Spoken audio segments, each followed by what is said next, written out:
Hey guys, आज मैं आपको इस वीडियो में डाइवर्जेंस कैसे क्रिएट करना है ये सिखाऊंगा। बेसिकली जो हम लोग डाइवर्जेंस क्रिएट करते हैं उसमें जब भी हमको डाइवर्जेंस मिलता है, चाहे वो बुलिश हो या बेयरिश हो, हम लोग अपनी तुरंत ट्रेड ले लेते हैं। अगर वही बुलिश डाइवर्जेंस है तो हम लोग एक बाय की ट्रेड ले लेते हैं, और एक बेयरिश डाइवर्जेंस है तो हम लोग सेल की ट्रेड ले लेते हैं। पर ये बिल्कुल भी गलत वे है जिसे हम लोग कन्वेंशनल वे यूज बोलते हैं। कि कन्वेंशनल तरीके से आप RSI का अगर यूज़ करते हैं तो आपके चांसेस प्रॉफिट करने के बहुत कम हो जाते हैं।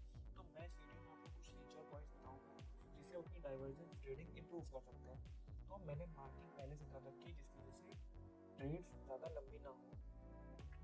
तो मैं आपको बताता हूँ कि जैसे कि ये एक मार्केट है और ये डाउन ट्रेंड में चल रही है, ठीक है। और यहाँ पर मार्केट ने एक सपोर्ट क्रिएट किया क्योंकि इसके नीचे प्राइस नहीं जा पाया है, ठीक है। और फिर हमें मिलता है एक बुलिश डाइवर्जेंस। प्राइस लोअर लोज बना रहा है पर डाइवर्जेंस लोअर लोज नहीं बना रहा है। तो हमको यहाँ पर एक ट्रेड लेने का मौका मिलता है। तो चलिए देखते हैं।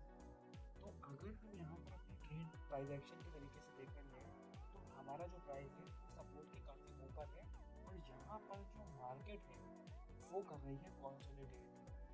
और आपको एक चीज़ पता होनी चाहिए कि कंसोलिडेशन में अगर हम ट्रेडिंग करते हैं तो बहुत से चांसेस हैं कि हमारा प्रॉफिट ना हो पाए। अगर हम बड़ी ट्रेड लेते हैं तो हमें अपना स्टॉप लॉस बहुत टाइट रखना पड़ता है, तो उसी वजह से हमारा स्टॉप लॉस हिट हो जाता है। पर जो अगर कोई और जिसे बोलते हैं नोविस ट्रेडर होता तो वो यहाँ पर ट्रेड लेकर एक प्रॉफिट भी क्रिएट कर लेता और खुश हो जाता काफ़ी। पर लॉन्ग टर्म में अगर आपको ऐसी 10 अपॉर्चुनिटी मिलती है तो आप उसमें से 7 में ट्रेडिंग लॉस ही करेंगे, वो विन पर नहीं जाएगा। पर अगर प्रोफेशनल में बोले तो हमें यहाँ पर एक बुलिश डाइवर्जेंस मिला है जो हमें ये बताता है कि अब मार्केट यहाँ से अप ट्रेंड में जा सकती है।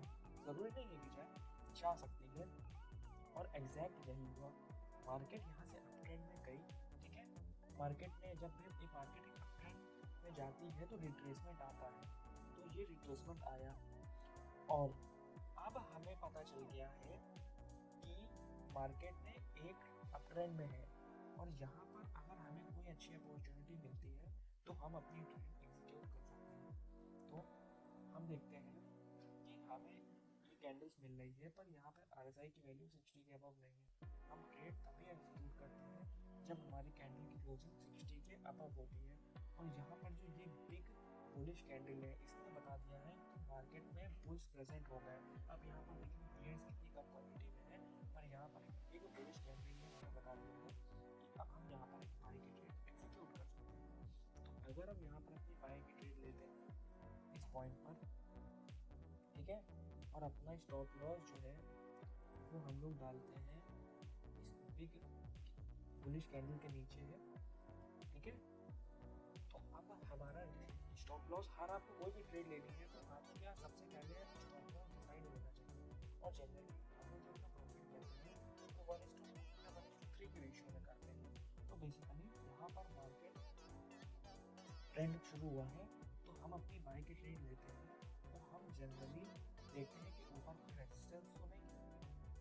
जहाँ पर हमें कोई भी रेजिस्टेंस नहीं मिल रहा है कि एक रेजिस्टेंस जोन है हमारा जहाँ पर मार्केट थोड़ा सा कंसोलिडेट हुई है, तो हम उसे ले सकते हैं एज अ रेजिस्टेंस पर कंसोलिडेट है। तो अभी हम यहाँ पर अपनी ट्रेड वॉच करते हैं बिना स्टॉप लॉस लगाए हुए। जितना ऊपर जा सकती है ट्रेड उतना जाने देते हैं। ज़रूरी थोड़ी ना है कि हमें 20 पिप चाहिए तो हम 20 ही पिप लेके एग्जिट कर देंगे। नहीं, जितना हम एक ट्रेड में बना सकते हैं पैसा उतना हमें बनाना है। तो जहाँ पर ये हमारी ट्रेड गई, ठीक है, आपने 780 पे अगर बाय किया है 672 पर, तो अब देखिए आपको यहाँ पर 100 बेस का प्रॉफिट तो हो ही चुका है, ठीक है। यहाँ पर आपको 200 पिप्स का स्कैंडल तक हो चुका है, और यहाँ पर आपको 300 पिप्स का प्रॉफिट हो चुका है। अच्छा, इतना प्रॉफिट बहुत होता है। अगर हम बोलते हैं कि आपको अगर अपनी ट्रेड एग्जिट करनी है तो मैं आपको बताता हूँ 80 का लेवल, RSI अगर 80 के लेवल को टच कर जाता है तो हमें अपनी ट्रेड क्लोज कर देनी है। चाहे आपको जितना भी प्रॉफिट हो क्योंकि वहाँ से मार्केट रिट्रेस करेगा ही करेगा, ठीक है। तो हमें RSI 80 पर क्लोज कर देना है। जब भी ट्रेड हमारी RSI की 80 वैल्यू पे पहुँच जाएगी हमें क्लोज कर देना है। जैसे कि आप देखिए यहाँ पर 80 की वैल्यू टच हुई है और मार्केट ने रिवर्स मार लिया है। चलिए अब हम देखते हैं कि मार्केट रिट्रेस हुई, फिर ऊपर हुई और फिर एक बियरिश कैंडल मिली और यहाँ पर बनता है एक बियरिश डाइवर्जेंस। अब कोई नोविस ट्रेडर होता तो वो ये ट्रेड ले लेता और थोड़ा सा प्रॉफिट करके खुश हो जाता, ठीक है। पर हम यहाँ से एक चीज़ हमें पता चल सकती है कि अब ट्रेंड खत्म हो चुका है और शायद यहाँ से मार्केट डाउन ट्रेंड की तरफ जाएगी, पर ये कोई कंफर्मेशन नहीं है, बस एक सिग्नल है कि अब शायद यहाँ से डाउन ट्रेंड शुरू हो जाए, ठीक है। तो हमें रेडी रहना है कि अगर डाउन ट्रेंड है तो हमें एक सेल की अपॉर्चुनिटी मिल सकती है। हम इस डाइवर्जेंस को ट्रेड नहीं करेंगे। डाइवर्जेंस ट्रेडिंग में बहुत ड्रॉबैक्स होते हैं। आप खुद भी अगर ट्राई कर रहे होंगे डाइवर्जेंस ट्रेडिंग तो आपको पता होगा कि कितना मुश्किल होता है, ठीक है, प्रॉफिट करना सिर्फ डाइवर्जेंस में। तो हमें प्राइस एक्शन यूटिलाइज करना पड़ता है क्योंकि मार्केट एक अप ट्रेंड में है, तो यहाँ पे सेल का ट्रेड लेना बहुत खतरे से खाली नहीं होता। तो जैसे कि आप देखेंगे कि मार्केट का यहाँ पे डाइवर्जेंस आया, मार्केट थोड़ा गिरी, पर यहाँ पर मार्केट ने एक सपोर्ट ले लिया, ठीक है, और अब मार्केट, ठीक है, और ये हमारा एक तरीके से रेजिस्टेंस जोन है क्योंकि यहाँ पर डाइवर्जेंस क्रिएट हुआ है और मार्केट यहाँ से नीचे गिरी है, ठीक है। तो ये हमारा डाइवर्जेंस है और ये हमारा सपोर्ट जोन है। और आप देखेंगे कि मार्केट इनके बीच में ही एक दिन तक ट्रेड करा है मार्केट ने, और फिर हमें पता चला है कि मार्केट यहाँ पे कंसोलिडेशन में है, ना ही यहाँ मार्केट अप ट्रेंड में है और इस जगह पर ना ही मार्केट डाउन ट्रेंड में है। तो देखते हैं कि क्या सिग्नल है। यहाँ पर एक बिग बुलिश कैंडल आई और उसको 60 की वैल्यू क्रॉस करनी है। हमें यहाँ पर एक सिग्नल मिलता है कि शायद मार्केट अप ट्रेंड में जा सकती है, ठीक है। यहाँ पर एक बेयरिश कैंडल आई, फिर एक छोटी बुलिश कैंडल, ये डोजी कैंडल फॉर्मेशन होना है, मतलब मार्केट में भी इनस्टेबिलिटी है और वैल्यू भी 60 के नीचे गिर गई है। पर आप देखेंगे कि ये जो सब रेजिस्टेंस जोन था ये अब ब्रेक हो गया है। एक बिग बुलिश कैंडल ने इसे ब्रेक कर दिया। आप देखेंगे मार्केट में इनस्टेबिलिटी थी और यहाँ पर एक बुलिश कैंडल आ गई है, मतलब इसने हमें कंफर्मेशन दे दिया है कि आप यहाँ पर एक बाय की ट्रेड ले सकते हैं। और अगर आप यहाँ पर अपनी बाय की ट्रेड एग्जीक्यूट करते हैं, ठीक है, तो हमें देखना है कि जो हमारी RSI की वैल्यू है अगर वो 80 पर पहुँच गई है हमें क्लोज कर देनी है, सिंपल, ज़्यादा नहीं सोचना है, ठीक है। तो अगर अप ट्रेंड में है तो अगर मार्केट अप ट्रेंड में है हम तभी 80 की वैल्यू कंसीडर करेंगे। अगर आपको मार्केट में कुछ नहीं पता चल रहा है, मार्केट कंसोलिडेशन वगैरह में है, तो 80 की वैल्यू का कोई काम नहीं है। कंसोलिडेशन में हम ट्रेड नहीं करते हैं, सिर्फ ट्रेंडिंग मार्केट में ही ट्रेड लेनी होती है अगर आपको प्रॉफिट कमाना है। तो अगर हम 821 पे ट्रेड लेते हैं तो बेसिकली हमें यहाँ पर 140 पिप्स का प्रॉफिट मिल जाता है जब मार्केट टच होती है 80 के लेवल को, ठीक है। तो हमें यहाँ पर 140 पिप्स का प्रॉफिट मिल जाता है, सिंपल है। अगर आप इस कैंडल पर ट्रेड लेते हैं, ठीक है, अगर आप इस कैंडल पर ट्रेड लेते हैं और अपनी जो ट्रेड है वो इस कैंडल पर क्लोज कर लेते हैं तो आपको एक अच्छा खासा प्रॉफिट मिल जाता है, जो आप छोटी छोटी 10 ट्रेड करके प्रॉफिट कमाते हैं। मेरा हमेशा से बोलना है आपको एक ट्रेड करनी है तो उसमें आप जितना प्रॉफिट ले सकते हैं लेंगे, और आपका रिस्क रिवॉर्ड रेशियो हमेशा 1:2 या 1:3 के ऊपर ही होना है, ठीक है, ठीक है। तो आपको पता चल गया होगा कि हमें डाइवर्जेंस की ट्रेडिंग कैसे करनी है। अब बात करते हैं कि इसके आगे हमें डाइवर्जेंस कहाँ मिलता है, ठीक है। और आप देखेंगे कि यहाँ पर एक डाइवर्जेंस क्रिएट हुआ है और यहाँ से हमें एक सिग्नल मिल गया है कि अब ये अप ट्रेंड खत्म हो चुका है, ठीक है। यहाँ पर ये एक तरीके का सपोर्ट जोन है, ये अब हमारा एक सपोर्ट जोन क्रिएट हो चुका है। अब ये ऐसा यहाँ से प्राइस अगर ऊपर जाएगा तो यहाँ से रिजेक्शन लेगा, तो ये एक तरीके का रेजिस्टेंस जोन हो चुका है हमारा। और अब यहाँ से अप ट्रेंड भी हमें कंफर्म हो गया है कि अब यहाँ ट्रेंड खत्म हो चुका है। अब शायद यहाँ मार्केट कंसोलिडेशन में चला जाए या डाउन ट्रेंड की शुरुआत हो जाए क्योंकि हमें डाइवर्जेंस मिल गया है। तो हम देखते हैं, हमें पर यहाँ पर डायरेक्ट ट्रेड नहीं लेना है, ठीक है। तो हमारा क्या है ट्रेड लेने का कि RSI की वैल्यू अगर 60 के नीचे पहुँच गई है हम एक सेल की ट्रेड ले सकते हैं, ठीक है, क्योंकि हमें पता है कि अप ट्रेंड खत्म है अब यहाँ से और एक ऐसा रेजिस्टेंस भी क्रिएट हो गया है। तो देखते हैं, ये हमारी कैंडल है जो बिग बियरिश कैंडल है और ये इसकी वैल्यू 60 के बिलो नहीं गई है। और इसके बाद एक कैंडल बनती है जिसने हमें सिग्नल दे दिया है कि आप अब एक सेल की ट्रेड एग्जीक्यूट कर सकते हैं। ठीक है, तो ये हमारी कैंडल है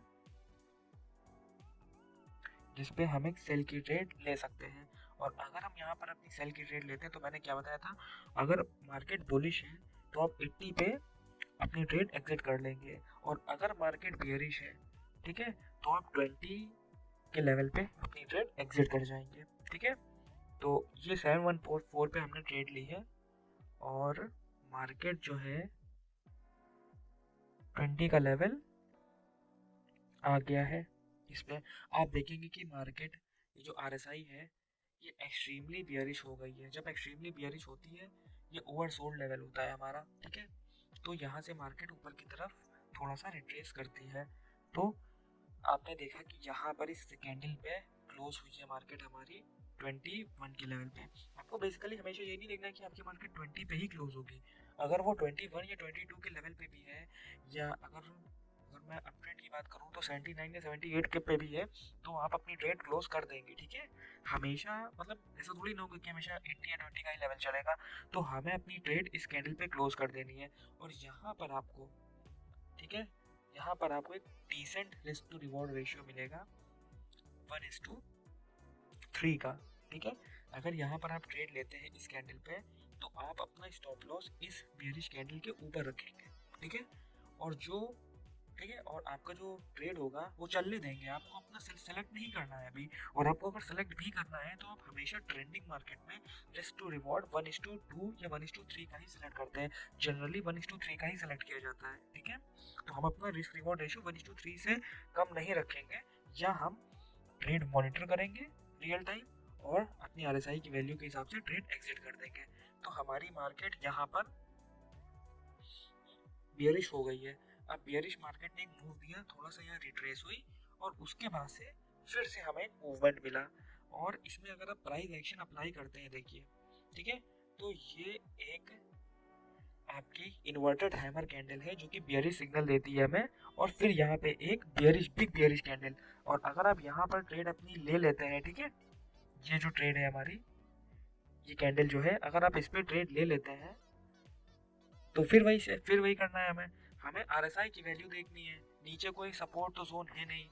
तो अगर सपोर्ट होता है तो हम सपोर्ट के आसपास अपना स्टॉप लॉस थोड़ा ऊपर रख लेते हैं, सॉरी टेक प्रॉफिट, और या तो हम RSI की वैल्यू के हिसाब से मॉनिटर करते हैं। और अब देखिए RSI की वैल्यू जहाँ 20 के नीचे गई, कैंडल रुकी और कैंडल ने कंसोलिडेशन शुरू कर दिया, मोमेंटम रिकवर करना शुरू कर दिया। और यहाँ पे भी अगर आप इस कैंडल पे ट्रेड लेंगे तो आपका जो रिस्क रिवॉर्ड होगा वो जनरली 1:4 का होता है जब आप RSI की वैल्यू से लेंगे। और अगर आप, जैसे नॉर्मल लोग आपको सिखाते हैं कि आप 20 पिप्स का प्रॉफिट ले लीजिए, नहीं नहीं नहीं, एक ट्रेड में हमें जितना से जितना प्रॉफिट करना है हम करेंगे। ये 899 है, ठीक है, आप देखिएगा, और हमें यहाँ पे तकरीबन 160 पिप्स का प्रॉफिट हुआ है। 160 पिप्स का प्रॉफिट एक ट्रेड में। अगर आपको महीने में ऐसी 2-3 ट्रेड मिलती है, दैट्स इनफ। कोई टेंशन नहीं, कोई हेक्टिक नहीं होगा आपको, आप आराम से ट्रेड करेंगे और आपका प्रॉफिट कंफर्म है। ठीक है, तो अब इसके आगे देखते हैं कि कोई और हमें डाइवर्जेंस मिलता है। हाँ, ये देखिए, ये फॉर्म हुआ और यहाँ पर एक डाइवर्जेंस मिला। मार्केट हमें देखिए बियरिश डाइवर्जेंस कब मिलता है, जब मार्केट एक अप ट्रेंड के मूव में होती है। ठीक है, अब यहाँ पर देखिए, अगर आपने ट्रेंड लाइंस के बारे में पढ़ा होगा तो आपको पता होगा कि ये देखिए मार्केट एक अप ट्रेंड का मूव ले रही है, अप ट्रेंड में है, और हमें यहाँ पर एक बियरिश डाइवर्जेंस मिलता है। आप प्राइस की वैल्यू देखिए और RSI की वैल्यू देखिए, हमें यहाँ पे एक सिग्नल मिल गया है कि अब मार्केट डाउन ट्रेंड में जा सकता है। अब यहाँ पे हमारा जो अप ट्रेंड है वो खत्म हो चुका है, तो अब हम यहाँ से अपनी अपॉर्चुनिटी दिखेंगे कि हम कहाँ पर एक सेल की ट्रेड ले सकते हैं। तो बेसिकली क्या होता है कि ये देखिए, यहाँ पर हमारी जो कैंडल स्टिक है वो गई, ठीक है, बिग, ये एक्सट्रीमली बियरिश कैंडल है। ठीक है, और इसके बाद जो हमें कैंडल स्टिक मिली है ये मिली है बियरिश। ठीक है, पर यहाँ पर हमें एक चीज़ देखने को मिली है कि यहाँ पे बाइंग प्रेशर है। ये कैंडल ने विक क्रिएट की है ऊपर की तरफ, और फिर जो हमारे बियर्स थे वो कंट्रोल में आ गए, पर यहाँ पर बुल्स प्रेजेंट है, ठीक है। और अगर हम यहाँ पर अपनी वो ट्रेड एग्जीक्यूट भी करते हैं तो हमारा रिस्क रिवॉर्ड बिगड़ जाएगा। पहली बात तो ये है। तो ये विक्स वाली जितनी भी कैंडल होती है, ठीक है, इन पे कभी भी ट्रेड एग्जीक्यूट नहीं करनी है। हम अपनी ट्रेड सिर्फ सिर्फ एनगल्फिंग कैंडल्स पर ही लेते हैं। और आप ऊपर से भी सिग्नल देखिए, यहाँ पर भी एक विक की कैंडल क्रिएट हुई है बुलिश, फिर यहाँ पे एक्सट्रीमली बेयरिश कैंडल आ गई, फिर यहाँ पे एक मिक्स कैंडल आई है, ठीक है। तो हम यहाँ पर ट्रेड नहीं लेंगे, हम इंतजार करेंगे। एक बार फिर हमें यहाँ पर सिग्नल मिल गया है कि मार्केट अब बेयरिश जा चुका है, 80% तक कंफर्मेशन है, ठीक है, क्योंकि डाइवर्जेंस भी है और मार्केट की वैल्यू एक बार 40 के बिलो पहुंच गई है। देखते हैं और ये देखिए, यहाँ पर हमारा मार्केट ने बिल्कुल इनस्टेबिलिटी दी है, डोजीज क्रिएट हो रही है, मतलब बाइंग और सेलर्स में, बायर्स और सेलर्स में काफ़ी लड़ाई चल रही है। और देखते हैं और यहाँ पर हमें मिलती है एक कैंडल, ठीक है, जो कि एक्सट्रीमली बियरिश कैंडल है।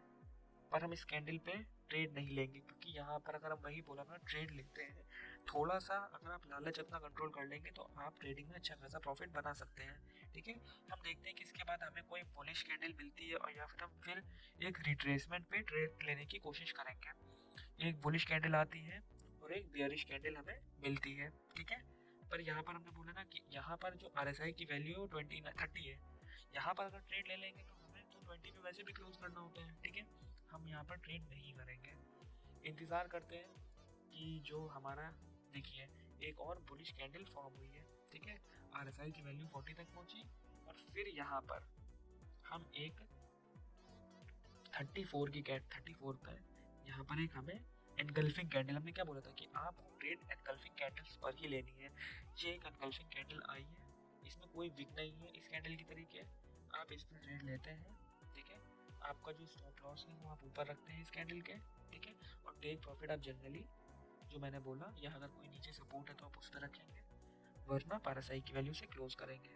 आपने यहाँ पर ट्रेड ली, ठीक है, मैं मार्क कर देता हूँ, ठीक है। आपने यहाँ पर ट्रेड ली है अपनी, और आपने अपनी ट्रेड यहाँ पर एग्जिट कर दिया। आपने इस कैंडल पे, बियरिश कैंडल पे ट्रेड ली और इस बियरिश कैंडल पे एंड कर दी, क्योंकि आपने देख लिया है कि हमारी जो मार्केट है उसने RSI की वैल्यू टच कर दी है अपनी। हमें यहाँ बेसिकली 1:2 का रेशियो मिल गया है, और अगर आप देखेंगे तो हमें तकरीबन यहाँ पर 70 पिप्स का प्रॉफिट हो गया है, एक डिसेंट, ठीक है। और हमारा रिस्क कितना था, हमारा यहाँ रिस्क था 35 पिप्स का, मतलब 1:2 का हमें प्रॉफिट मिल चुका है। तो बस हमें डाइवर्जेंस ऐसे ही ट्रेड करने हैं। अगर आप डाइवर्जेंस को ब्लाइंडली ट्रेड करने लगेंगे रिवर्सल्स पे तो पैसा कमाना काफ़ी मुश्किल है, पर अगर आप डाइवर्जेंस को समझ कर ट्रेड करेंगे तो आप डाइवर्जेंस से भी पैसा क्रिएट कर सकते हैं। तो पहला पॉइंट, हमें कभी भी डाइवर्जेंस डायरेक्टली ट्रेड नहीं करना है। बुलिश डाइवर्जेंस आपके बियरिश ट्रेंड में, डाउन ट्रेंड में होंगे, ठीक है, और बियरिश डाइवर्जेंस हमारे हमेशा बुलिश ट्रेंड में होंगे, मतलब अप ट्रेंड में होंगे। ये एक अप ट्रेंड था, ठीक है, यहाँ पे हमें एक बियरिश डाइवर्जेंस मिला, मतलब हमें कंफर्मेशन मिला कि अगर हम किसी भी बाय की पोजीशन में थे तो हम एग्जिट हो सकते हैं, हमें तुरंत एग्जिट हो जाना है यहाँ पर, अगर जैसे ही डाइवर्जेंस फॉर्म होता है, ठीक है। दूसरा, हमें तैयार होना है कि अब की मार्केट अब यहाँ से शायद बियरिश जा सकती है या कंसोलिडेशन में चलने लगेगी, तो हमें इंतज़ार करना है। हमें अपनी ट्रेड्स उन्हीं कैंडल्स पर लेनी है। नंबर 3, जब हमारा एक रिस्क टू रिवॉर्ड रेशियो अच्छा बनता है, ठीक है, हमें और कभी भी हमें विक्स वाली कैंडल पर अपनी ट्रेड एग्जीक्यूट नहीं करनी है, क्योंकि इनस्टेबिलिटी मार्केट में शो करते हैं कि मार्केट में बियरिश, ठीक है, और बुलिश दोनों मोमेंटम प्रेजेंट है इस समय। और चौथा, हमें हमेशा RSI की वैल्यू, अगर बाई की ट्रेड लेनी है तो अबव 60 होनी चाहिए, और अगर सेल की ट्रेड लेनी है तो RSI की वैल्यू बिलो 40 होनी है, ठीक है। आई होप आपको मेरी वीडियो समझ में आई होगी, और अगर आपको कोई प्रॉब्लम होती है तो आप फिर से 1:5 की स्पीड पर थोड़ी आप स्पीड बढ़ा सकते हैं 1.25 या 1.5 पर, फिर से देख लीजिए। मुझे पता है कि मुझे समझाने में थोड़ी दिक्कत हो रही है, क्योंकि मैं इसके पहले कभी वीडियो बनाई नहीं है, तो उसके लिए आई एम सॉरी। मैं आगे से कोशिश करूँगा कि और अच्छे से आपको समझा पाऊँ। अगर आपकी कोई और क्वेरी होती है इस वीडियो में तो आप प्लीज़ कमेंट कर दीजिएगा, तो मैं वो आपको फिर से उसके लिए एक वीडियो बना दूँगा और आपको और अच्छे तरीके से समझा दूँगा। So I hope guys you like this video. If you like this video, please give thumbs up and subscribe to my channel.